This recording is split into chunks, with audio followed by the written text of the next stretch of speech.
Good evening and thanks for joining us. Research done by AAA has found that more than 50% of fatal crashes involve some form of aggressive driving. Katie Jackson asked some area drivers about their habits on the roadway. My dad the other day, from coming home from our tournament, he said that someone cut him off, so he honked his horn at him, and the dude got out of the car. And then he got out of the car and someone just came up and broke up the fight before it started off. Nearly 8 out of 10 U.S. drivers express significant anger, aggression, or road rage behind the wheel at least once in the past year, according to new AAA Foundation for Traffic Safety research.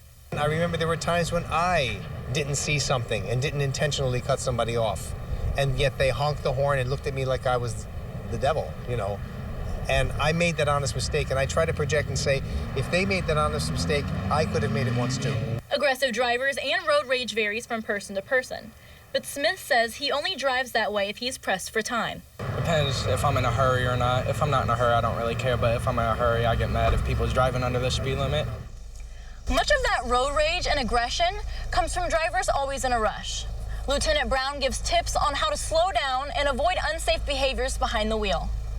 When people start getting anxious and in a hurry and they start making those violations that do cause crashes, we just want to remind everyone again, take your time, plan your route, make sure that you have the route that you're going to go, how much time it's going to take to get there. Allow yourself plenty of time, allow for those construction delays or other types of hazards that may occur on the way, and weather, for instance. Defensive driving is the way to traffic safety. Nearly 80% of U.S. drivers said they have engaged in at least one aggressive driving behavior. That can include purposely tailgating, yelling, honking, using angry gestures, cutting off another vehicle, or even getting out to confront a driver. I remember a nun once said to me, when you're out on the road, try to be patient and just think of everybody else as just trying to get their needs met the same way as you. In Lima, Katie Jackson, your news now.